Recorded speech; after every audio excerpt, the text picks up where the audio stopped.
నమస్తే, welcome to Y news. This news sponsors by Sri Krishna enterprises. Railway station ఎదురుగా మా వద్ద అన్ని టీవీలు, ఏసీలు, ఫ్రిడ్జ్లు మరియు అన్ని రకాల ఫర్నిచర్ హోల్సేల్ ధరలకు అమ్మబడును. ఈ కృష్ణ ఎంటర్ప్రైజెస్ కు విచ్చేయండి. రైల్వే స్టేషన్ ఎదురుగా, main road, Tuni. Proprietor Tamarana Satyanarayana. 2027 Godavari పుష్కరాల్ని దేశవ్యాప్తంగా ఆదర్శప్రాయంగా కుంభమేళ స్థాయిలో నిర్వహించేందుకు రాష్ట్ర ప్రభుత్వం ఇప్పటికే భారీ స్థాయిలో ముందస్తు ఏర్పాటు ప్రారంభించింది.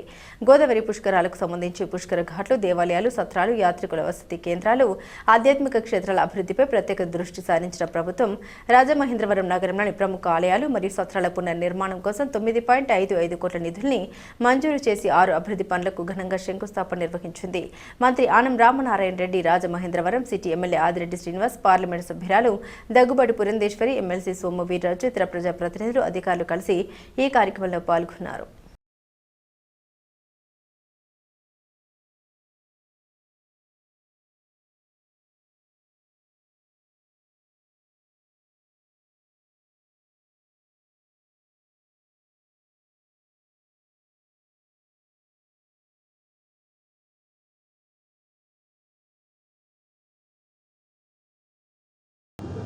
స్థానిక శాసనసభ్యులు వాసు, పెద్దలు శాసనమండలి సభ్యులు, తర్వాత అలాగే పార్లమెంట్ సభ్యులు శ్రీమతి పురంధరేశ్వరి గారు, అందరితోటి కలిసి మంత్రి గారైన దుర్గేష్ గారు, వారు ఇప్పుడే వేరే కార్యక్రమాలు ఉండడంతో ఎంపీ గారు దుర్గేష్ గారు వెళ్ళడం జరిగింది. ఈరోజు ప్రధానంగా ఉదయం నుంచి మొదలు పెట్టాం గోదావరి పుష్కర ప్రారంభ కార్యక్రమం.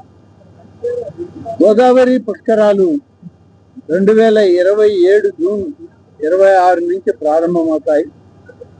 వీటికి ముందస్తుగా ఈ చుట్టుపక్కల ప్రాంతాల్లో ఉన్నటువంటి అన్ని ఆలయాలని అవసరమైన మేరకు పునర్నిర్మాణం జరగాలని, ప్రత్యేకమైనటువంటి ఏర్పాట్లు చేయాలని ఇప్పటికే రాష్ట్ర స్థాయిలో 3 సమావేశాలు పెట్టడం జరిగింది.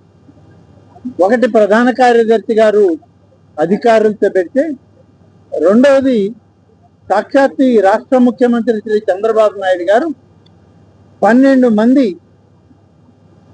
ఈ గోదావరి పుష్కరాల పరిధిలో ఉన్నటువంటి మంత్రుల్ని ఒక సబ్ కమిటీగా వేసి సెక్రటరీలని, మంత్రుల్ని కలిపి కార్యక్రమం పెట్టడం జరిగింది. వారి సమీక్ష కూడా చేశారు. వారు కొన్ని సూచనలు ఇవ్వడం జరిగింది. అనేక విషయాలని వారు ప్రస్తావన చేయడం జరిగింది. ఎందుకంటే ఇక్కడ ఉన్నటువంటి మా అందరికన్నా చంద్రబాబు నాయుడు గారికి పుష్కరాల విషయంలో చాలా అనుభవం ఉంది. ఎందుకంటే గడిచిన ఇప్పుడు జరిగే ఈ 3 పుష్కరాలకు కూడా ముఖ్యమంత్రిగా శ్రీ చంద్రబాబు నాయుడు గారే గోదావరి కృష్ణా పుష్కరాలను నడిపినటువంటి అనుభవం కలిగినటువంటి వ్యక్తి.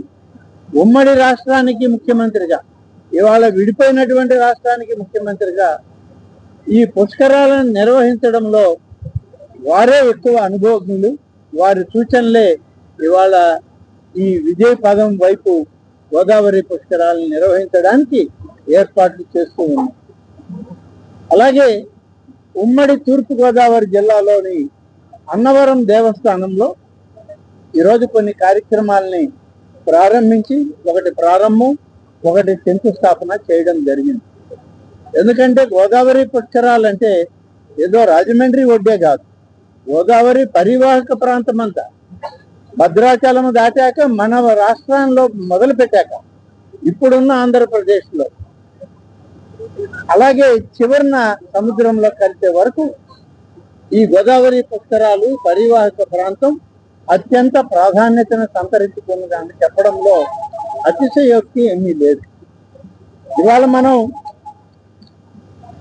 రాజమండ్రి ఈ యొక్క నగరంలో దాదాపు 9,55,00,000 రూపాయలతో 6 పనులకి శ్రీకారం చుట్టాం, శంకుస్థాపన చేయడం జరిగింది.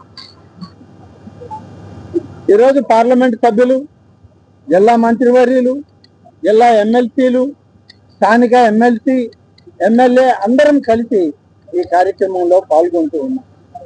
ఇది ఒక 2 వారాలకు ముందే అందరం కలిసి మాట్లాడుకున్నాం. ఏర్పాట్లు ఘనంగా ఉండాలి, ఇప్పటి నుంచి మొదలు పెట్టకపోతే ఆలయాల పునర్నిర్మాణం రాబోయే సంవత్సరానికి పూర్తి కావు, అందుకని ముందుగానే ఇవన్నీ మొదలు పెడతామని చెప్పి అనుకుని ఈ యొక్క 6 పనులకి 9,50,00,000 రూపాయలు ఇవాళ మంజూరు చేసి పనులు ఇవాళ శంకుస్థాపన చేయడం జరిగింది. పందిరి మహాదేవుడు శ్రీ కోటిలింగాల సత్రం, కోటిలింగాలపేట, అలా దానికి 3 కోట్ల రూపాయలు. రమ సత్యనారాయణ స్వామి వారి దేవస్థానం ముఖమండప నిర్మాణం 1 కోటి రూపాయలు. రాజమండ్రి నూనె వర్తకుల అన్నదాన సమాజం 70 లక్షలు. రామలింగ చౌడేశ్వర స్వామి దేవస్థానం పునః నిర్మాణానికి 55 లక్షలు. గౌతమి జీవకారుణ్య సంఘం 2,80,00,000. చందా సత్రం రాజమండ్రి మహేంద్రవరం 1,50,00,000 రూపాయలతో ఈ 9,55,00,000 రూపాయలు అంటే ఇంచుమించుగా 10 కోట్ల రూపాయలతో ఈ రోజు పనులకి శంకుస్థాపన చేయడం జరిగిందని చెప్పి నేను ఇది ఒక అదృష్టంగా భావిస్తా ఉన్నాను. ఇప్పుడు స్థానిక శాసనసభ్యులు ఇంకా కొన్ని ఉన్నాయి, వీటిని ప్రాధాన్యత క్రమంలో తీసుకోవాలి అని చెప్పి వారు కూడా చెప్పడం జరిగింది. తప్పనిసరిగా వీటన్నిటిని కూడా గుర్తించి ఏ విధంగా వీటన్నిటికి కూడా మంజూరు చేయాలో అధికారులని వాటికి కావాల్సినటువంటి ప్రణాళికల్ని, ఎస్టిమేట్లని అన్ని తీసుకురమ్మని చెప్పడం కూడా జరుగుతుందని చెప్పి మీకు మనం చేస్తాము. గోదావరి పుష్కరాలకు సంబంధించి దేవాదాయ శాఖలో ఈ జిల్లాలో కానీ, కోనసీమ జిల్లాలో కానీ, పశ్చిమ గోదావరి జిల్లాలో కానీ ఈ చుట్టుపక్కల ప్రాంతాల్లో ఉన్నటువంటి 43 దేవాలయాల పునర్నిర్మాణ కార్యక్రమానికి ఇప్పటికే 51,79,00,000 రూపాయలు మంజూరు చేసి వీటన్నిటిలో టెండర్లు కూడా పిలవడం జరిగింది.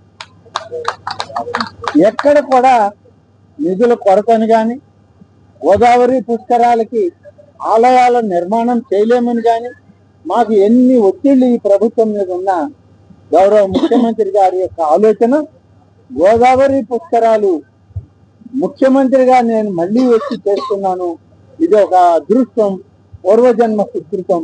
కాబట్టి గోదావరి తల్లికి, ఆ గంగమ్మకి మనం ఇచ్చేటువంటి పూజా కార్యక్రమాలని ఎక్కడా కూడా లోటు రానివ్వకుండా స్థానిక ప్రజాప్రతినిధులందరినీ కలుపుకొని పెద్ద ఎత్తున చేయండి అని చెప్పి ఇప్పటికే ముఖ్యమంత్రి గారి ఆదేశాలు మాకున్నాయి. కూటమి నాయకులు శ్రీ ఉప ముఖ్యమంత్రి పవన్ కళ్యాణ్ గారు, అలాగే భారతీయ జనతా పార్టీ కేంద్ర ప్రధానమంత్రిగా ఉన్నటువంటి మోడీ గారు, ఇక్కడ ఉన్నటువంటి నాయకులు వీళ్ళందరూ కూడా కలిసి మాకు ఇచ్చేటువంటి పూర్తి సహకారంతో ఈ యొక్క గోదావరి పుష్కరాలని విజయవంతంగా జరపడానికి ఏర్పాట్లన్నీ కూడా పూర్తి చేస్తున్నామని చెప్పి నేను మీకు మనవి చేస్తా ఉన్నాను. ఈరోజు మీరందరూ తూర్పు గోదావరి జిల్లా ఏ విధంగా పనులు జరుగుతున్నాయి, ఏ విధంగా మనం పనులు మంజూరు చేస్తున్నాం ఒక్కసారి మీరందరూ గమనించాలి. ముఖ్యంగా మీడియా మిత్రులను నేను కోరేది, గోదావరి పుష్కరాల విషయంలోనే కాదు, 23 మాసాలైంది మన ప్రభుత్వం అధికారంలోకి వచ్చింది. ఈ 23 మాసాల్లో అత్యధిక ప్రాధాన్యతను ఇచ్చినటువంటి శాఖ దేవాదాయ శాఖ. ఇతర అనేక శాఖలు ఉన్నాయి, ఇరిగేషన్ ఉంది, రెవెన్యూ ఉంది, పోలీస్ ఉంది, పంచాయతీరాజ్ ఉంది, అనేక శాఖలు ఉన్నాయి. వీటన్నిటిలో ఆధ్యాత్మికంగా ఈ రాష్ట్రాన్ని ముందుకు నడపాలని, భగవత్ సాన్నిధ్యానికి ప్రతి ఒక్కరిని దగ్గర చేయాలి అనేటువంటి ఒక తపన, తలంపుతో గౌరవ ముఖ్యమంత్రి గారు, ఉప ముఖ్యమంత్రి గారు చేసినటువంటి ఒక ప్రయత్నం గోదావరి జిల్లాలో ధూపదీప నైవేద్యం అనేటువంటి పథకం ద్వారా రాష్ట్రంలో 5,821 ఆలయాలకి ధూపదీప నైవేద్యాలు ఇస్తూ ఉంటే, తూర్పు గోదావరి జిల్లాలో 162 దేవాలయాలకి ఇప్పటి వరకు ఇస్తున్నాం. ఇప్పుడు మనకి వచ్చినవి కూడా నిన్ననే సమావేశంలో వాటిని మంజూరు చేశాం. రేపో ఎల్లుండో మేము తిరిగి